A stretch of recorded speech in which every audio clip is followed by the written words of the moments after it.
Hey guys, how's it going? Today I wanted to work on some of my favorite solos from John Mayer's Continuum record, Gravity, The Heart of Life, and Slow Dancing in a Burning Room. Now obviously there are so many more great solos from all of his records, including Continuum. Continuum is full of great guitar work, but I just wanted to look at three so it'd be a little bit easier to digest in one day at least. I remember first hearing about John Mayer from my friend Nick. He showed me Room for Squares, and I remember loving that record. It's such great songwriting, got such great chord progressions, got such great guitar parts. It's just everything. It's awesome. And then Continuum came out, which has all of his just everything that he does. It's great acoustic work, great bluesy solos, great songs, great melodies, great chords, great everything. The production is insane. It sounds so good.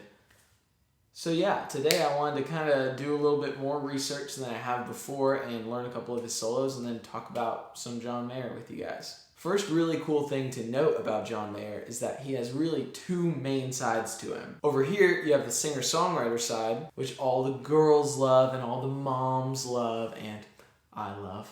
And then over here, you have the guitar nerd side. Now for me, as a guitar player, I see so much value in having these two sides, this guitar player side and this songwriter side. You see, to me, if you're too far songwriter, you're not going to care a lot about voicings, you're not going to care a lot about tone, you're not going to care a lot about, the guitar, the way you pick the guitar, your inflections and things like that. But if you're too far on the guitar side, you're not going to care about lyrics, you're not going to care about form, you're not going to care about the feeling and emotion and just like inflection and voice and stuff. So it's really just this balance of sexiness. And it's actually interesting. I've gone into so many sessions where people have asked me, hey, can you play a solo? Really do it like John Mayer style, And so I just find it interesting that so many people see the value of the way that John Mayer plays solos and the way he plays guitar. It's so usable in pop music, rock music, blues music, and a lot of modern music now. So that's why I wanted to really work on it. I really want to be someone that is usable in a lot of different situations, especially in modern music. I want to be able to keep working. So why not to learn what I can from the best? John Mayer is one of the best, so let's get started. If you guys don't mind, I wanted to show you guys some of my favorite parts of those solos and show you kind of like what I learned. I'm not going to necessarily do a tutorial like fret by fret. I think those are really boring. I wanted to kind of give you an overview, and if you guys want, I could do a tutorial. Just leave it in the comments if you guys think that that would be interesting to you all. All right, let's pick this thing up. So, first thing to note that I failed on was having a Strat.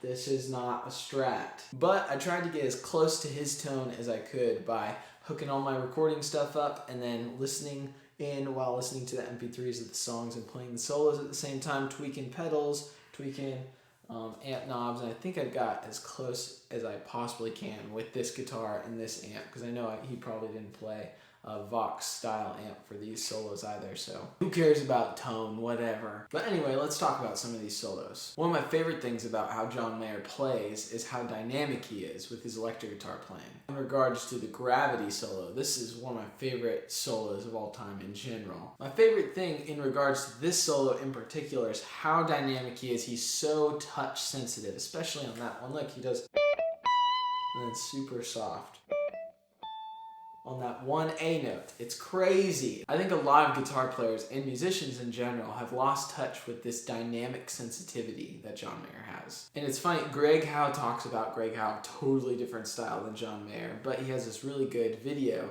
talking about dynamics and contrast in your solos. And he says there's a couple of different ways that you can contrast. You can contrast with light playing, heavy playing, lots of notes, few notes, rhythmic parts, arrhythmic parts, chords, single notes, all kinds of things like that. And I think John Mayer does this really well. He has actually a lot of solos where he does like that dyad thing,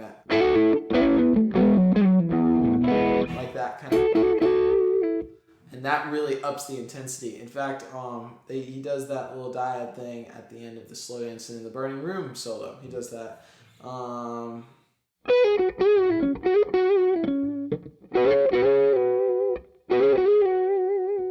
I think that really ups the intensity. I think that's a really cool dynamic way to end a solo that is really all just single notes. He has this.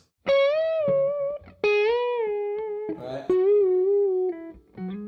So definitely a really cool thing to learn is dynamics from John Mayer. The other big thing is note choice over the chords that he has. If you take a listen to the solo in The Heart of Life, I'll kind of talk about the chords he's playing for the solo. He's playing D flat,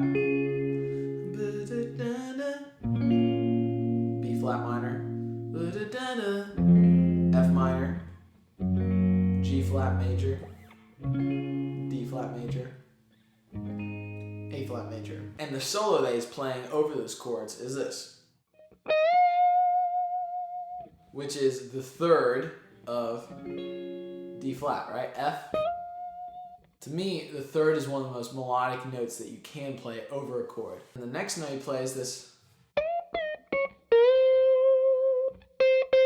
The C is the 9 of the B flat minor, so it's a B flat minor 9.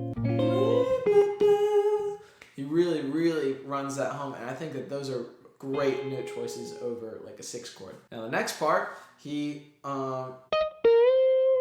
plays that C note again, but it's over an F, and that would be the 5th of the F minor. And then when he goes up to the G flat major, he's playing that 5th of the G flat major. And then when it goes back up to the D flat, it's the F, and it kind of plays off of that. But those are really, really nice notes to hit over those particular chords. I think that those note choices made that solo. I mean, honestly, all the note choices in all 3 of these solos are great, and most of his solos are great. But what I think the Heart of Life solo really shows is that chord tones are so important to really get your head around. And I'm still trying to get my head around how to really know what chord tone to play when there's a chord progression. You'll see this kind of chord progression a lot, so it may be worth looking into, examining all these chords and really just digging down deep and figuring out which chord tones are really going to work. You can go with a couple of options. Let's just go with strict chord tones over each chord. Over that, you could play the 1, the 3, or the 5, right? Those are the basic options. And then for the 6th chord,